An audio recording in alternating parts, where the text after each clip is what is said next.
Hare Krishna. I thank all of you for staying connected with us through our YouTube channel and being a part of Rise and Shine family. We are continuing our discussion on Weekend Wisdom series, Bhagavad Gita, chapter 7, Knowledge of the Absolute. In the last session, we had covered up to Shloka 19, and today we will discuss from 20 to 25.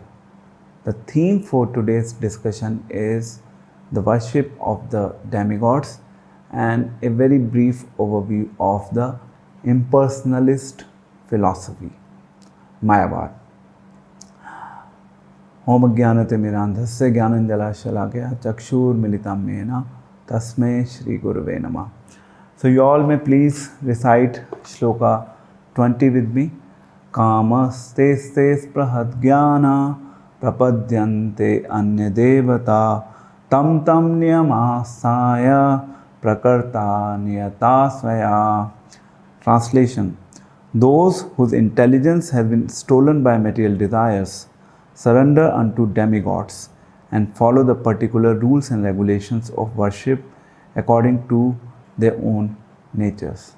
So before we start discussing on today's theme regarding the demigod worship, let's understand briefly the difference between the demigods and God.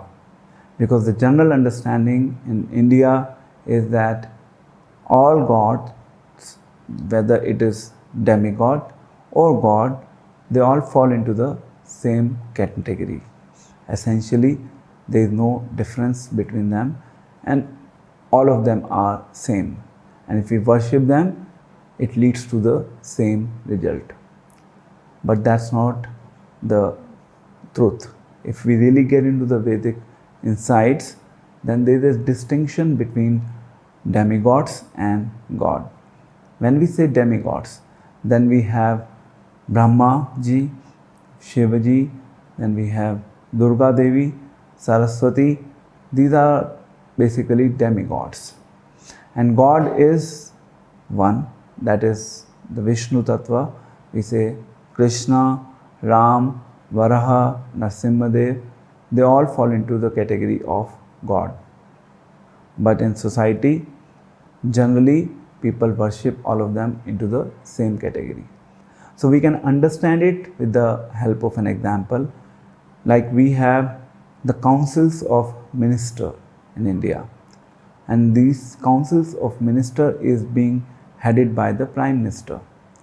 And then there are different ministries within it, like Ministry of Energy, Ministry of Defense, Ministry of Finance, then we have Ministry of Home Affairs.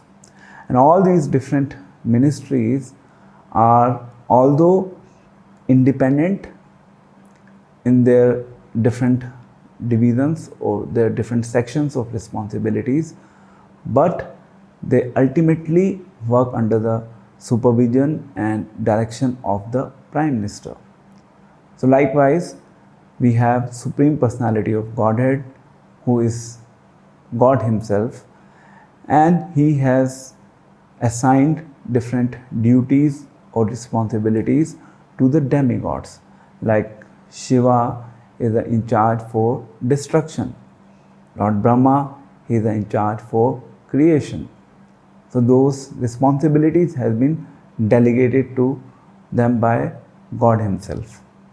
So that's how we can simply understand the difference between demigods and God.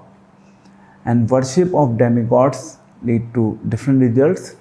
Worship of God leads to different results. And that's what Krishna is discussing here. So Krishna is telling that whose intelligence has been stolen by material desires.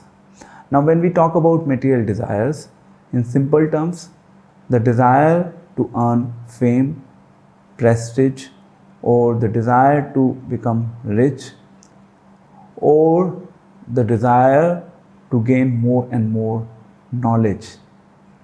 Likewise, there can be many different material desires that we all may have. The desire to enjoy within this material world. All these material desires can be fulfilled by the demigods. And Krishna is telling there are people in the society who are intelligent, but unfortunately their intelligence has been stolen by these material desires.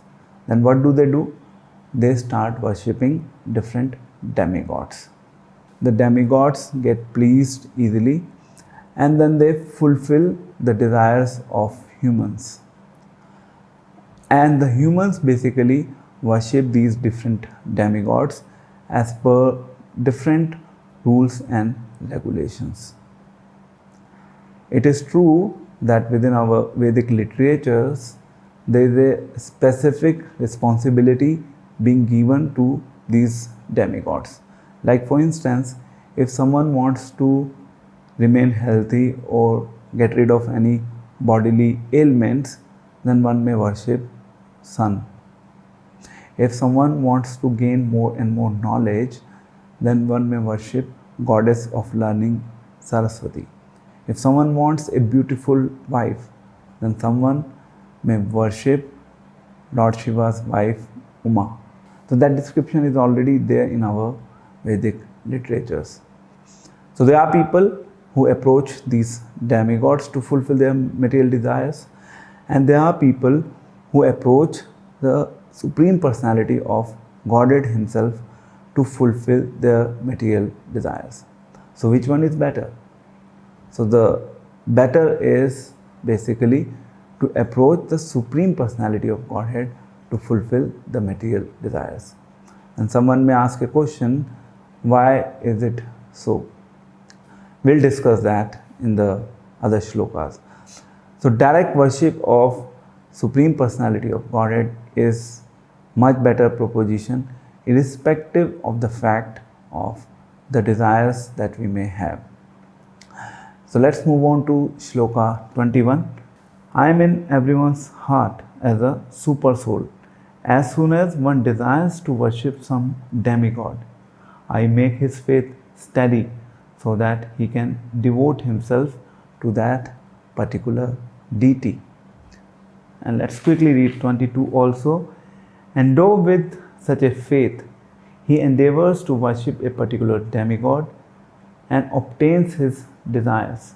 But in actuality, these benefits are bestowed by me alone. So first of all, God gives independence to the human beings. Through the faculty of the independence that basically functions through the free will has a capacity to choose different desires. Then Lord is saying that He is sitting in the heart of every human. He is sitting as Paramatma. And if someone approaches a particular demigod for the worship, then God makes his faith more and more stronger, because He inspires from inside. Okay, if you want to worship this particular demigod, please go ahead. He basically supports. And then on the other side, even the demigods, Lord is sitting within the heart also as Paramatma. So He is directing them also. Now the difference between us as humans and the demigods is that we as humans, we forget that everything is the property of God and it is not meant for my enjoyment. I'm not here just to keep myself busy in fulfilling my own material desires. But on the other side, there are demigods. The demigods are well aware of the fact that everything is a property of Krishna. They understand this fact very well. So if someone is approaching them, they fulfill the desires on behalf of God Himself. Because God personally do not want to take that charge on Himself of fulfilling the material desires of everyone. He can do it, and at times He do that also. But He is not really much interested in it, because His ultimate interest is that devotees should surrender to Him.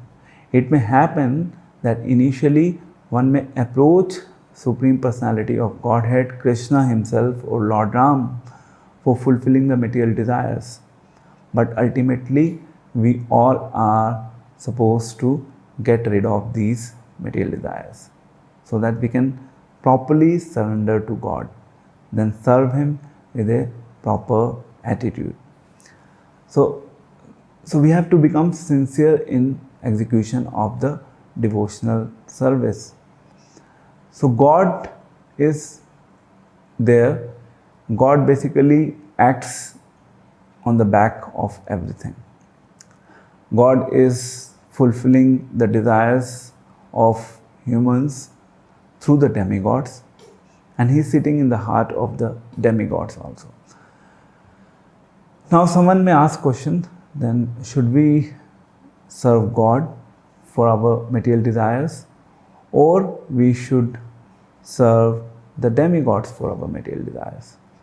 The answer is very simple, that if we have material desires and if we cannot get rid of those desires, instead of worshipping the demigods, it is always suggested that yes, let's please worship the God directly.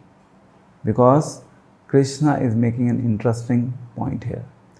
He is telling that okay, fine, if you have material desires, please worship me.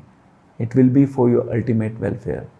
Because demigods may not think of the ultimate welfare of humans, but God always thinks for the ultimate welfare of the humans. And sometimes to consider this aspect of ultimate welfare, He may not fulfill all the desires that we may have, in spite of the fact that we might be worshipping God regularly. Because He is looking for something higher for us, and He wants to give that higher object, that is the pure devotional service in our life. So He may not really fulfill everything that we are hankering for in this world.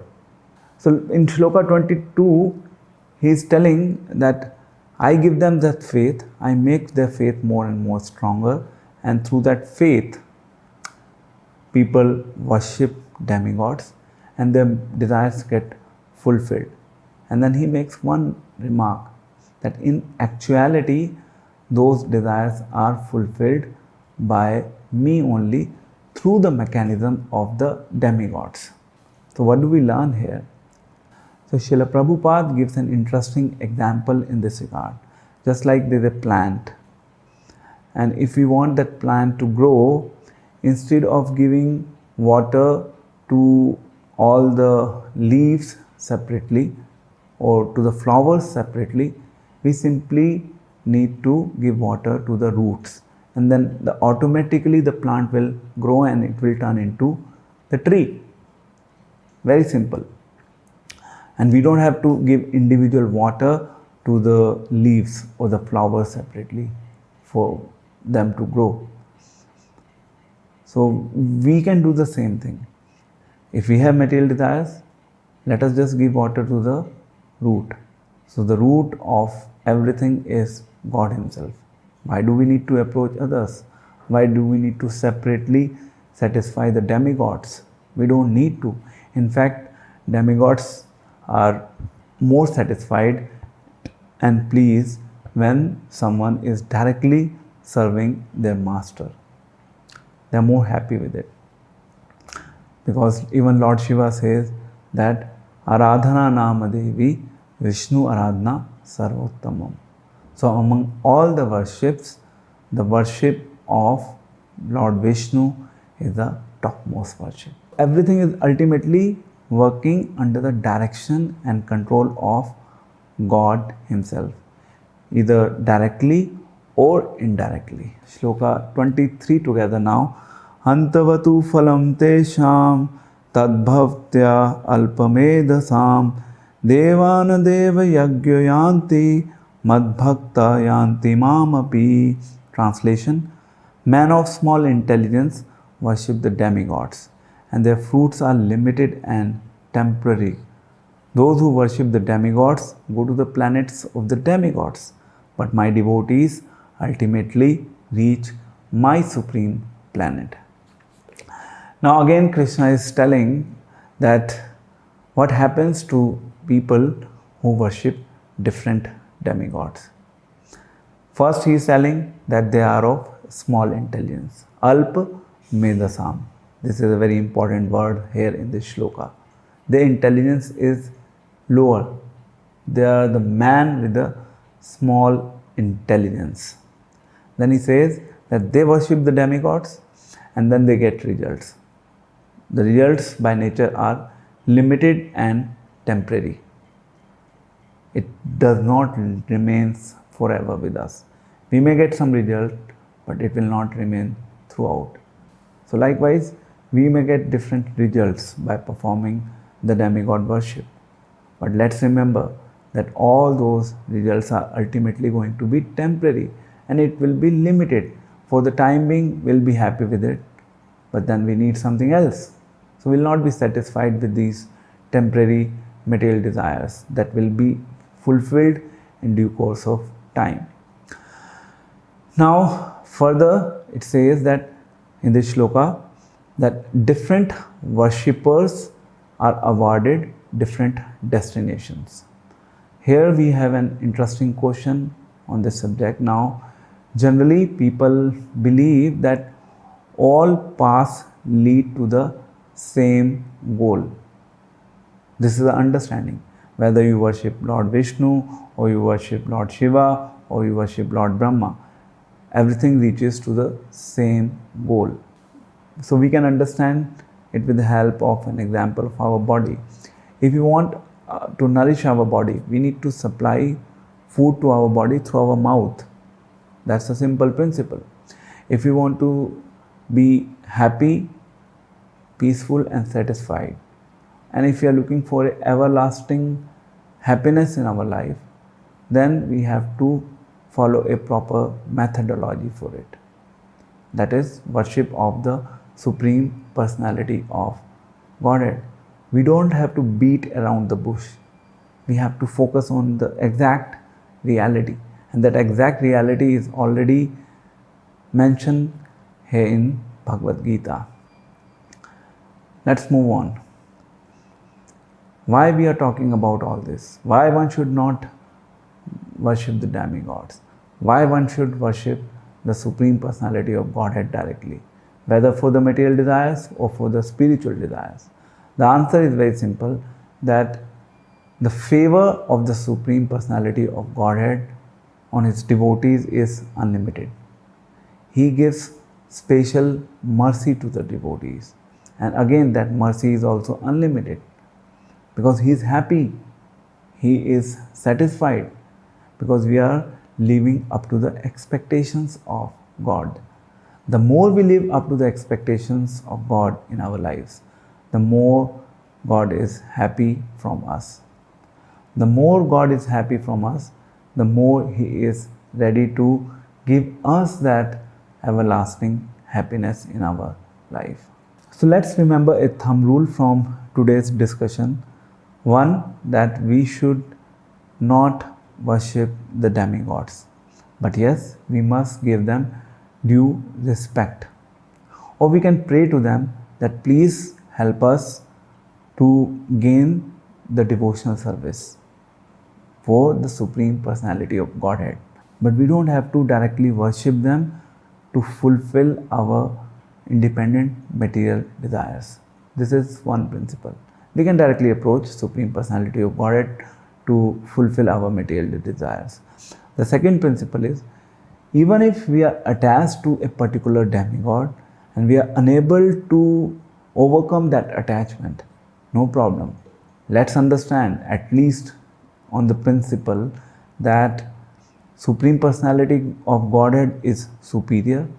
No one can be equal to Him, or no one can be superior to Him, because He is topmost like a Prime Minister. Yes, I am unable to develop my faith towards Supreme Personality of Godhead, but demigods are subordinate to that very Supreme Personality of Godhead, and I am serving the subordinate. or I am praying to the subordinate, or I am worshipping the subordinate rather than worshipping God directly. So this conception must be clear in our mind. So this is Shloka 7.23, that if we want to gain unlimited favor, mercy, or everlasting happiness in our life, then we must directly worship Supreme Personality of Godhead. So here we can see that how Krishna is himself making the distinction between demigods and God. He is making it clear, but still people are confused because they don't want to listen. They don't want to follow the message of God. They just want to follow their own mind. This is the biggest challenge with today's society. Let's recite Shloka 25 together. Naham prakasha sarvasya yoga maya samavrita mudayam nabhijanati loko mam ajam avyayam. Translation: I am never manifest to the foolish and unintelligent. For them, I am covered by my internal potency, and therefore they do not know that I am unborn and infallible. So 24, this Shloka 24, we will cover up in our discussion, as the theme is on impersonalism. So here Krishna is first of all refuting the philosophy of impersonalism. He is again using the word fool. People who are foolish or who are unintelligent, what they do? They believe that the supreme truth or the supreme personality of Godhead is formless. It does not have any form. It does not really have any personal features, attributes or qualities. Their belief is that Krishna is simply a son of Devaki and Vasudeva. He is an ordinary boy, or maybe just a prince in Dwaraka, or maybe just a powerful human being. That's all. That's the only limited understanding that they have. And when we talk about the modern society of today, there are so many so-called spiritual gurus. They agree to the fact that yes, there is some superior power, some energy who is controlling everything. But they say that it is formless. It is impersonal by nature. It does not have any form. It does not have any name. So you can simply meditate on something that's formless. It's very unfortunate. If you want to establish our relationship with some person, we need to know what is the name of that person, what really he do, what are his qualities. If we do not know those things, we cannot really establish our relationship with that person. So people who follow these so-called spiritual gurus, they also unfortunately become victim of this knowledge or the philosophy of Mayavad or impersonalism.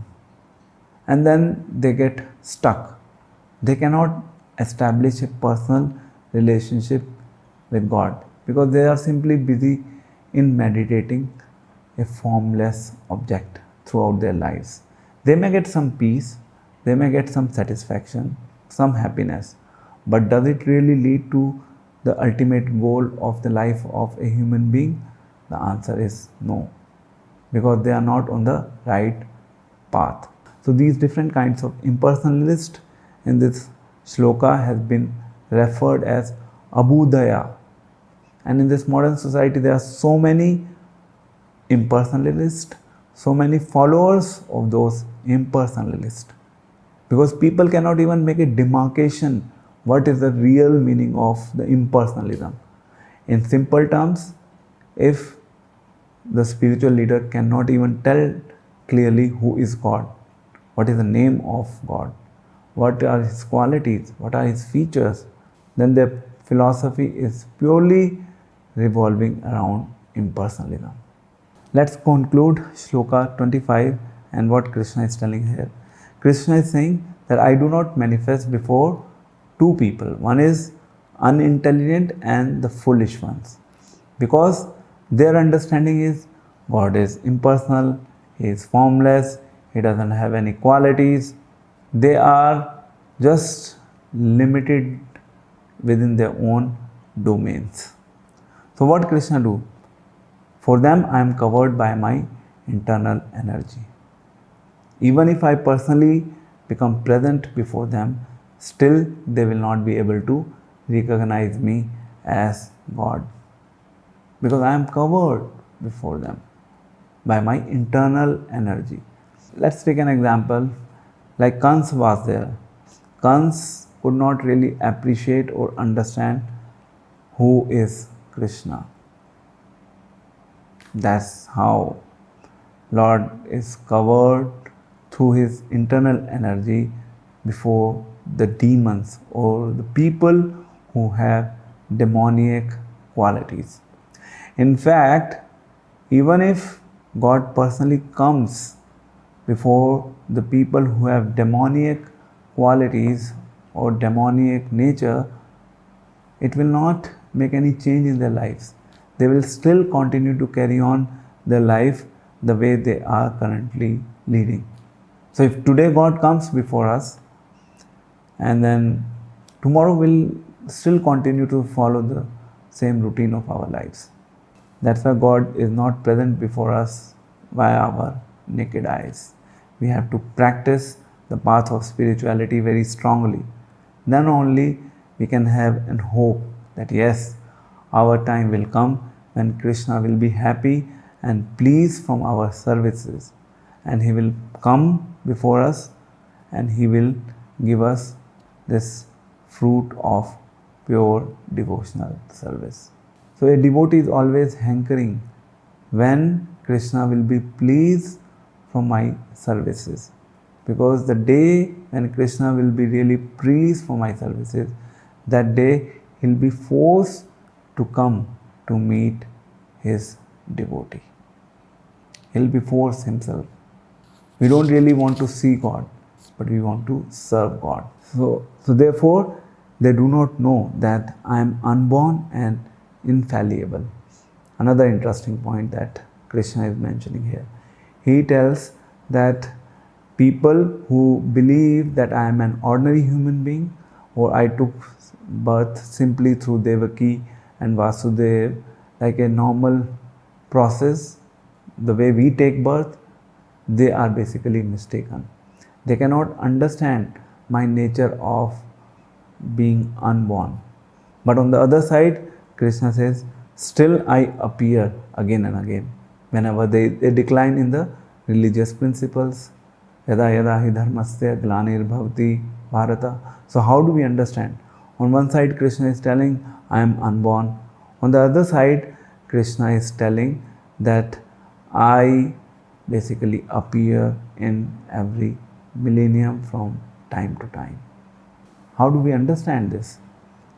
To understand this, we need to appreciate it that through analytical study, we cannot understand this fact, because Lord Krishna has contradicting qualities. He is born as well as he is unborn. So how do we understand those contradicting qualities? We can understand those contradicting qualities of God only through His mercy. And how do we become eligible to gain His mercy? We become eligible to gain His mercy by rendering pure devotional service.